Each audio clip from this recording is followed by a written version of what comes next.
Of all the types of American regions featured in games, the one least explored is the country's vast open rural landscapes. It's one of the intriguing aspects of Far Cry 5's Montana, a sense of anticipation in exploring its diverse terrain as you take on a malicious cult that has claimed the land as their own. Based on our most recent interview with creative director Dan Hay, we learned more about the nuances of rural America as envisioned by Ubisoft Montreal and how this land in conflict promises to deliver a layered experience driven by the allies and enemies you meet. So from what I've gathered so far, the father's siblings are managing the map's various regions controlled by the cult. But it seems like you are also giving the player that Far Cry style of freedom of focusing on one region at a time or allowing them just slowly picking away at each one. Do you think you can probably delay getting the father's attention if you spread your accomplishments across all the regions evenly? That's an interesting question. The way that I would answer that is if you decide to go into John's region, and you decide to head directly for the community of resistance fighters, then you go right at the cult. John is going to know who you are really quick. John is going to offer a proportional response against what you do. It's interesting that this isn't a cult that actually has had multiple generations rooted in the Hope County. Is this approach of buying up sheepland typical? I don't know if it's typical, but it's valid. We wanted to be able to make it so that the cult went to this place, chosen specifically because it's remote, and because there's an opportunity for them to be able to own it and take over the community. We didn't feel like it needed to be something that had existed for a long time. Thinking about the resistance factions of the other Far Crys, would you say that this new set of groups is a little bit more unified despite their diverse backgrounds? It feels like it could be unified.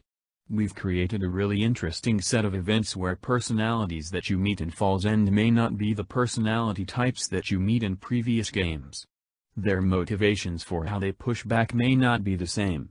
If you head up north, you're going to get a completely different group of people who are pushing back against Jacob. They may all end up being unified in terms of what they're doing and how they operate. In terms of what drives them, in terms of how they move, in terms of the resources they have at their disposal, and how prepared they were for this event, they're completely different. When you knew you were going to set the game in America, was there ever the thought of a more suburban or urban setting? I think what's interesting about Montana was that it had an interesting flavor of a little bit of both. Did we ever have conversations about that? I vaguely remember us talking about different locations. We very quickly stuck with an idea of being in a rural community and making it feel like small-town America. When you think about the different types of settings in prior Far Crys, Montana is the furthest thing from the islands Far Cry 3 and I doubt that it'll match the verticality of Far Cry 4. What would you say is the one aspect of this new map that sums it up? Maybe it's a good thing that I'm struggling to come up with just one thing. What's really interesting is when we were making Far Cry Primal, we did those Beastmaster quests, and we're like, whoa. Okay. Hold on. There's something really cool here. So, that says you know what, for Far Cry 5, let's explore the relationship with Coop AI. And that's what led to Boomer.